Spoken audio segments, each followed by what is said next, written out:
C'est presque de l'info, c'est la revue de presque de Nicolas Canteloup.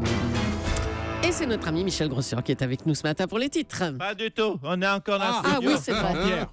Eh oui, Oublié. oui, avec Xavier Bertrand, maire de Saint-Quentin. Et je veux lui poser la question. Les réfugiés, quelle est votre position en tant que maire de Saint-Quentin? Monsieur El Kabbach, il y a une urgence. Il faut trouver des solutions. Je suis un homme politique, responsable.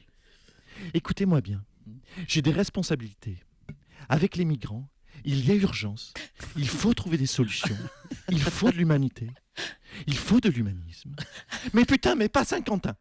Parce que... Mais ils sont là, les migrants, derrière vous. Là, ils sont arrivés là. Oui, mais non. Mais moi, je veux pas les voir. Je ne les vois pas. Bon, mais les migrants, ce sera pas Saint-Quentin, on va essayer autre chose, alors à Saint... Je sais pas. Mais allez à Saint-Tropez, essayez. C'est pas gagné, hein. À vos gelés. Merci Jean-Pierre. C'est joli comme prénom, gelé. Hein? Oui, bah oui. Bon. Gelé, oui, pardon. Allez, Michel Grossian, c'est donc à vous, hein, comme je l'ai annoncé. Oui, Michel. tout à fait, ma chère Julie. Il y a eu un petit contretemps, Oui, mais vous nous c'est en ma faute. excuserez. C'est l'urgence de l'information. Bonjour Natacha, Caroline, Thomas, Laurent, Jean-Marc, exceptionnellement. Oui, je suis avec vous ce matin exceptionnellement, mais vous n'êtes pas sans savoir que c'est l'Euro de basket. Oui. Et autant vous prévenir, chers auditeurs, si Tony Parker ou Nicolas Batum se blessent avec mes 2,04 m, je peux être appelé d'une minute à l'autre en équipe de France. C'est ça, oui. En attendant, chère Julie, ce sont les titres de l'actu vue du ciel. On vous écoute, Michel. L'événement média, c'est bien sûr la chemise de bricolage de Thomas Soto ce matin. Oh, ça, c'est vache, alors, hein. Attention. Oh le coup bas. Mais oui, après la montre orange, la chemise de bricolage, mais c'est aussi, quoi faire pour faire de l'audience, mais c'est aussi la première du grand journal de Canal+, Alors là, d'accord. présenté par Maïtena Biraben, un grand journal, vous l'aurez noté, Jean-Marc l'a souligné, un grand journal sans Antoine Decaune, sans les guignols de l'info, sans la boîte à questions, un grand journal sans la Miss Météo, un grand journal sans coiffeur. Aussi, si vous avez vu la coupe, chers auditeurs de Maïtena Biraben, vous aurez compris que même les coiffeurs se sont fait virer par Vincent Bolloré. Conférence de presse de François Hollande, le président de la République ne s'est dit pas favorable, s'est dit non favorable, tout à C'est fait, ça. pardonnez-moi, à la redevance télé élargie aux objets connectés. Et c'est à ce genre de mesures que l'on voit que notre président est intelligent. Franchement, est-ce qu'il existe... Ben oui, est-ce qu'il existe, chère Julie, un Français qui regarde France 3 sur son iPhone? Non. Croyez-vous... Non, mais croyez-vous vraiment que les... Est-ce que vous pensez que les 15-24 ans kiffent Midi en France, Thalassa ou Louis la Brocante sur leur Allez. tablette? Non. Donc ça ne sert à rien de mettre une redevance sur les objets connectés. Nous le disons en chœur, bravo François Hollande, bien vu. Conférence toujours du président de la République. Le président a promis 1 milliard des demi pour les collectivités locales, 2 milliards de baisse d'impôts, plus 24 000 migrants à accueillir, une guerre en Syrie en prime. Bref, un petit 5 milliards à la louche. Heureusement que cette conférence n'a lieu que tous les 6 mois. Nous vous le rappelons, Monsieur le Président, vous ne les avez pas, les 5 milliards. Je le dis fort, vous ne les avez pas, les 5 milliards. Je le dis fort car visiblement, il n'arrive pas à l'entendre. Coup de théâtre, Claire Chazal, vous l'avez dit, la reine de l'info, quitte son poste de présentatrice, pardonnez-moi, du JT de 20h, c'est dommage ça rimait, de TF1. C'est un séisme télévisuel, en effet. C'est la première fois depuis des mois que dans un licenciement d'animateur télé, Vincent Bolloré n'y est pour rien. À vous, Julie. Merci Michel. François Hollande a donc donné une conférence de presse hier de 2 heures. Il est avec nous ce matin. Bonjour Monsieur le Président. Oui, bonjour. Oui, tout à fait. Merci, Monsieur Cabrol. Réclamer les théos humaines également. Santé, si les gens sont en forme. Bah, je le suis.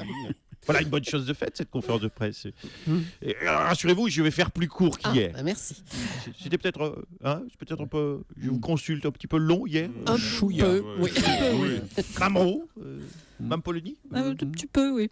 Mais sinon, vous m'avez trouvé comment, franchement, au niveau du rythme? Oui, je comprends. Oui, je comprends. Moi aussi, je sais lire entre les lignes. C'était entre l'hypnose et l'anesthésie générale. Voilà. Ça, ouais. À un moment, je vais vous faire une confidence, j'ai même vu mon Le Driou Mais non, piquer du nez. Si. Le Drian, oui, pardon, je ne lui ferai jamais. Il a piqué du nez, tel un rafale en chute libre. Bon, ok, d'accord, j'ai fait à mon rythme, mais du coup, vous l'aurez remarqué, j'ai moins transpiré que Manuel Valls. Hein. Ah oui. Et d'ailleurs, je vais vous faire une autre confidence, ce matin, j'ai pu remettre la même liquette qu'hier. Tiens, puisque nous sommes sur le sujet, à propos de chemise, Aïe. Monsieur Soto, Oui, monsieur le président. c'est quoi c'est ce matin? C'est un hommage à Gilbert Bécaud? C'est quoi? C'est moelleux, c'est confortable. C'est le coton, c'est fait toucher, c'est coton. Oui, c'est Vous du savez, coton. vous savez que, si vous voulez, je sais que je peux vous trouver une vieille liquette transpirée de Manuel Valls si vous êtes dans le besoin. Non, mais ça ira. Non, allez. On revient à votre conférence de presse. C'est vrai que le rythme était plutôt lent, mais une fois de plus, les observateurs vous ont trouvé bon à l'international. Votre costume de chef de guerre vous va bien, finalement. Merci.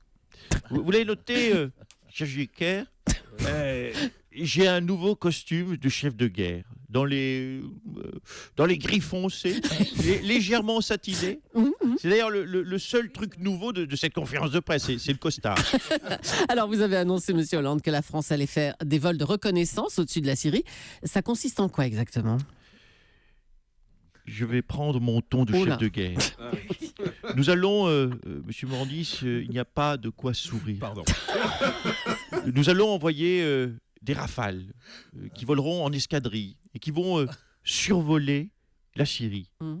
Et donc, par là même, reconnaître ce pays, la Syrie. Ils vont passer donc, comment ça va se passer concrètement? C'est la question que vous posez. Oui. Ils vont passer au-dessus en disant, les pilotes, tiens, c'est bien la Syrie. Oui, non, mais nous survolons. Vous savez, c'est important de survoler les dossiers. Je compte survoler la Syrie, comme j'ai survolé le dossier du chômage. J'ai survolé le dossier de la croissance. C'est ma spécialité, je survole. C'est justement ce Et qu'on nous vous allons reproche. continuer mais à attendez, survoler. mais non, mais c'est ce qu'on vous Je reproche m'y justement. engage. Monsieur Hollande, c'est le manque de résultats en politique intérieure. Vous survolez. Non, mais prenons du recul. On me juge sévèrement. Mais franchement, je vous demande à vous, qui êtes observateur politique confirmé, à part sur les résultats, sur le reste, j'ai été plutôt pas mal. Si vous le dites, hein, d'accord. Un petit mot sur les migrants. À l'instar d'Angela Merkel, Monsieur Hollande, vous avez dit chaque pays doit prendre sa part. Chaque pays européen doit prendre sa part. Mais moi, chacun doit prendre sa part, mais moi, j'ai plus trop faim. Je veux qu'une toute petite part. Hein non, plus petit. Non, le petit bout, là, voilà. Recoupez-le en deux, là. Voilà, c'est ça, la part de la France. Je suis un peu le Laurent Ournac des migrants. Je peux en prendre, mais pas trop. J'ai un anneau gastrique à migrant. Oui, bon, oh là là, oh l'image. Allez. Oui, il faut que vous compreniez aussi. Ça y est, oui. On a cité Angela Merkel, elle est avec nous maintenant. Bonjour Madame Merkel. Et bravo pour l'attitude de l'Allemagne envers les migrants. Ah, bravo. Guten Tag, Dankeschön, merci beaucoup. Et c'est très gentil. Je suis très touché par votre compliment. Petit Kinder Soto. Ça faisait longtemps, hein, Angela. Mais c'est quoi cette chemise? C'est pas marrant. Mais c'est pas bien de voler leur chemise aux migrants. Oh non. Thomas. Il faut dire aux auditeurs, c'est une petite chemise à carreaux, tout ce qu'il y a de plus élégant. Mais très élégant. Monsieur Pricoulage. À propos des migrants, on a reçu vous savez qu'on a beaucoup été une terre d'accueil. Nous avons reçu des Syriens, des Afghans, et des Libyens. On a même recueilli Nicolas Barré à la bourse de Francfort. Oh non, attends. Oui, je confirme. J'ai été placé par erreur pendant 15 jours dans un centre de rétention pour enfants.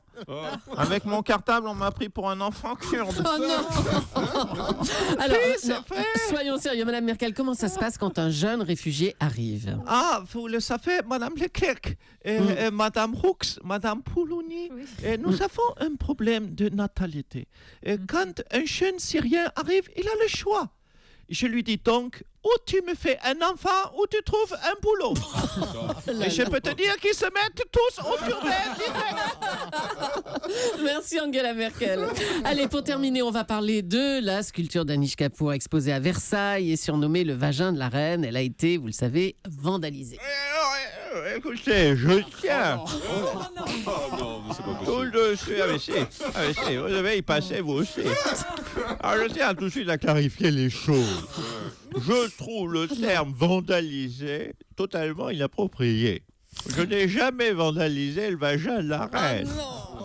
J'ai eu une liaison passionnée, certes, consentante, réciproque et bilatérale avec la princesse. Ça va bien un moment, la vulgarité. Non mais attendez, M. Giscard d'Estaing, on parle du vagin de la reine. Vous savez, une sorte de trompe monumentale. Là, regardez Oui, la non, photo, attendez, là.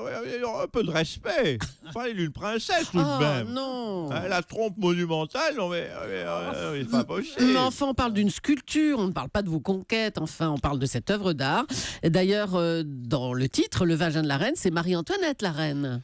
Oui, tout à fait. Eh ben. Oui, mais tout de même, Marie-Antoinette, Quoi? figurez-vous, je l'ai pécho. Oui, je sais. Ouais, c'est vrai, je jouais à corde, j'étais jeune. J'allais sur mes 54 ans. Et puis je me promenais dans le parc de Versailles à Sombrage. J'étais follement amoureux. D'ailleurs, on m'appelait à l'époque aussi le VGE de la reine. Ah, Et c'est avec elle que nous avons inventé cette fête qui célèbre les rapports humains de proximité. Quoi? La fête des vagins. Ah, la fête des voisins, des vagins. Des vagins, Oh là là là là, d'accord. J'ai une dernière question, M. Soto. Oui, c'est le feu, oui. Avec cette chemise, vous arrivez Oui. à pécho, M. Soto? Dommage, le jingle est parti, je ne répondrai pas. Merci, bravo Nicolas Canteloup, qu'on retrouve demain à 8h40 sur Europe 1.